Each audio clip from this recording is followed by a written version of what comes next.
नमस्ते गुरुदेव। गुरु के चरणों में मेरा बारंबार नमस्कार गुरुदेव। कुछ बताना है और उसी में मेरा प्रश्न भी है और शंका भी है। गुरुदेव, अभी पिछले 5-6 साल से ही धर्म में रुचि बढ़ी है और धीरे धीरे स्वाध्याय वगैरह करने लगे हैं, पर कहीं ना कहीं गुरु की कमी खल रही थी। पर पहली बार जब आपका दर्शन सोनकच्छ में हुआ, जब आप विहार कर रहे थे, तो आपको देख के ऐसा लगा कि शायद वो कमी पूरी हो गई है। और धीरे धीरे फिर आपको सुनने लगे, आपको मानने लगे।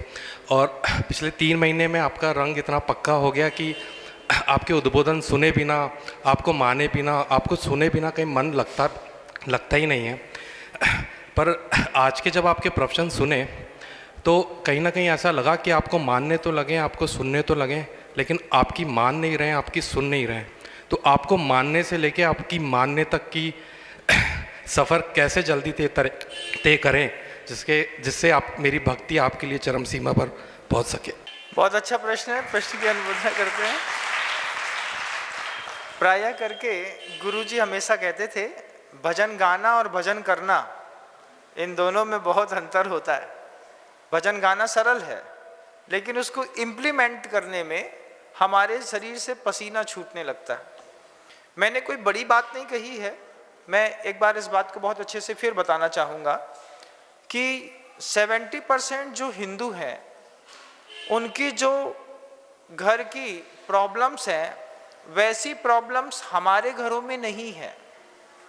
हमारे घर का फैमिली स्ट्रक्चर अलग है, लोअर क्लास के व्यक्ति का फैमिली स्ट्रक्चर अलग है। जब हमारे और उनके घरों का फैमिली स्ट्रक्चर अलग है, तो हमको हमारे फैमिली स्ट्रक्चर के अकॉर्डिंग अपने बच्चों को एजुकेशन देना है। और शिक्षा का उद्देश्य पूर्व में जो था, आज वो उद्देश्य नहीं है। पहले शिक्षा दी जाती थी अपने आप को समृद्ध करने के लिए, आज हम समृद्ध पैदा हो रहे हैं। बच्चे हैं, सोने का चम्मच मुंह में लेकर के पैदा हो रहे हैं। परिवार में आर्थिक संपन्नता बहुत अच्छी है, व्यवहारिक संपन्नता बहुत अच्छी है, मानसिकता साफ सुथरी है।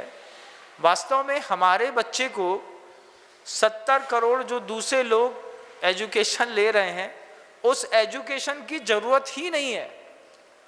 हम अपने घर की बेटियों को पढ़ा करके जॉब क्यों कराना चाहते हैं?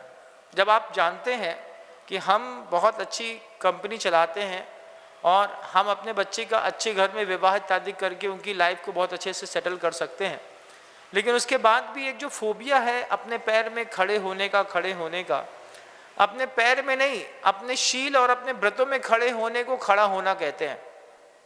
गौरव, मैंने देखा है, मैंने बड़े बड़े कॉलेजेस को देखे हुए हैं। मैं बेंगलोर रहा हूँ करीब 1.25 साल।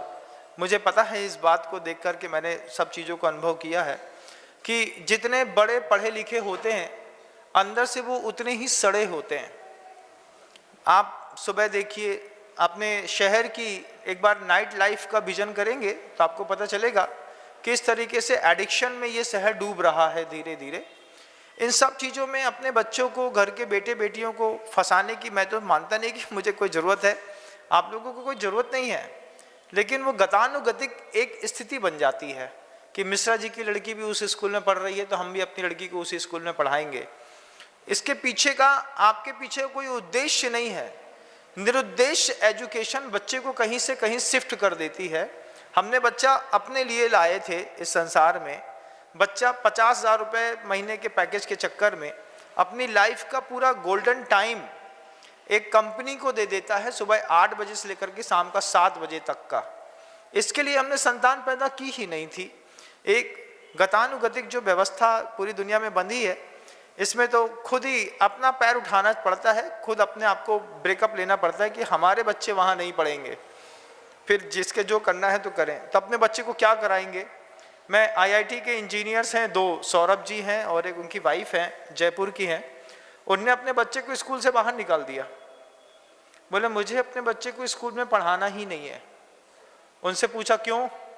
बोले मैं अपने बच्चे को खेती करना सिखाऊंगा, ऑर्गेनिक फार्मिंग, और ये बच्चा बड़ा होकर के करोड़ों कमाएगा। एक आईआईटीएन पास बोल रहा है कि हम अपने बच्चे को हमको स्कूल में पढ़ाना ही नहीं है। उन्होंने 4th क्लास के बाद अपने बच्चे को विद्यालय से बाहर निकाल लिया, अभी कुछ लोग जब जयपुर में, उसको कृषि पंडित का पुरस्कार मिला है भारत सरकार की ओर से, उसने धान के और तिलहन के जो पुराने बीज थे उनको जिंदा कर दिया। उसका बच्चा अभी मुश्किल से 9.5-10 साल का है। वो खेत में जाता है और खेत में जा करके सारी फसलों की जानकारियां उसको है, वो बता देगा ये फसल 90 दिन बाद पक कर के बाहर आएगी, ये 60 दिन में आएगी, ये 30 दिन में आने वाली है, इसमें डंकी लग गया है, इसमें इतनी इसकी चीज़ की ज़रूरत है। उन दंपति ने निश्चित किया कि मुझे अपने बच्चे को स्कूल में नहीं पढ़ाना है, और वो दंपति अपने उस विचार से संतुष्ट हैं। एक बुक पढ़ी थी मैंने, if you want happy and rich please don't go to the school.